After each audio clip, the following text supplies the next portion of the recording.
Eu acho muito importante que todos nós possamos compreender a gravidade do que a Polícia Federal está revelando para o Brasil. Nós não estamos falando de pessoas periféricas do governo Bolsonaro. Nós estamos falando do núcleo principal de comando da campanha do Bolsonaro e do governo do Bolsonaro. O coronel Mauro Cid, que foi da onde a Polícia Federal encontrou o plano de assassinato do presidente Lula, do vice-presidente Alckmin e do Alexandre de Moraes, era o ajudante de ordem.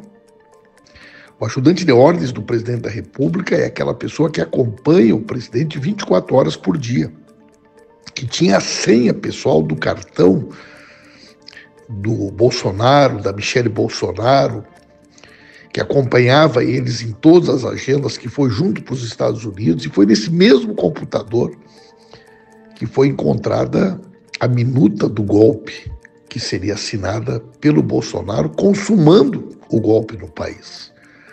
Este general que foi preso era um general que atuava como secretário executivo da Secretaria-Geral de Governo, um ministério comandado por outro general, o general Ramos, e que despachava na porta do gabinete do Bolsonaro.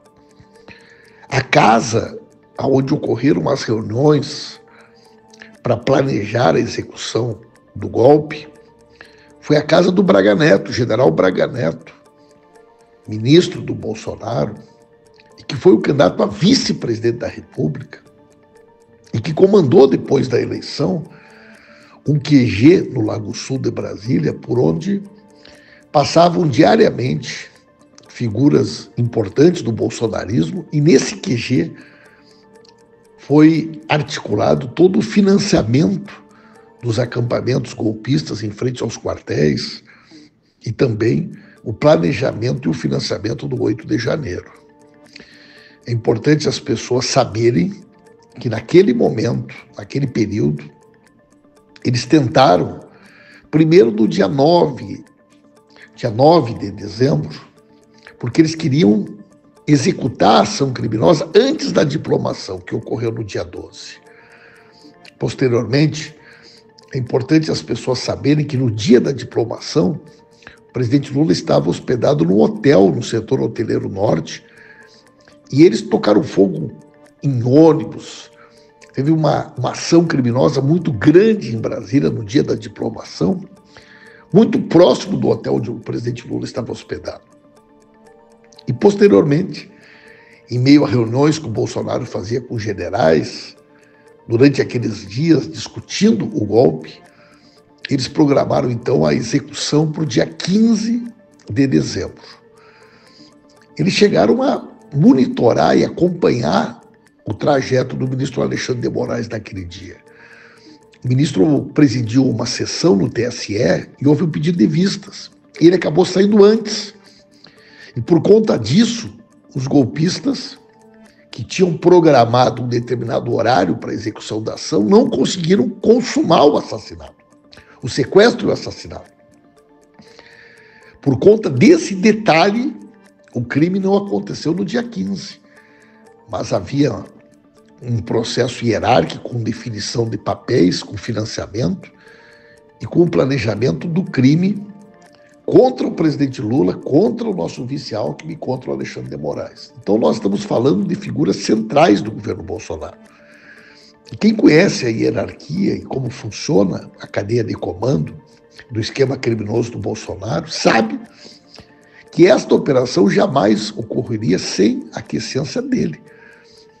Na cadeia de comando hierárquico da organização criminosa, com certeza, na medida que a investigação avançar, o Ministério Público Federal e a Polícia Federal chegará aos mandantes, ao capo, ao chefe da organização criminosa, que certamente era o maior interessado e aquele que incentivou o golpe e que depois, todo mundo sabe, fugiu para os Estados Unidos, junto com o secretário de Segurança do DF, que era o ministro da Justiça do Bolsonaro, o Anderson Torres, junto com o Mauro Cid, levou as joias e aguardou o 8 de janeiro.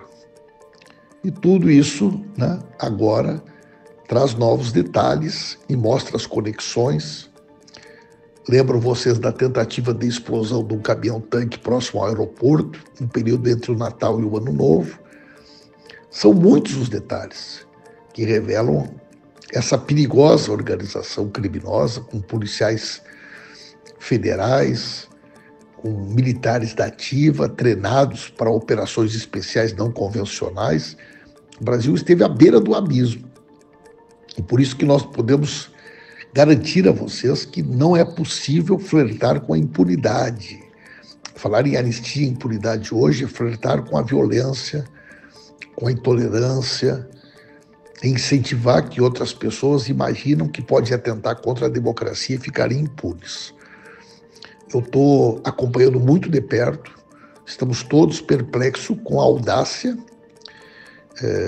com o grau, né, de perigo que o país vive e com, né, a necessidade de que essa investigação avance e possa chegar rapidamente ao nível hierárquico máximo dessa organização criminosa.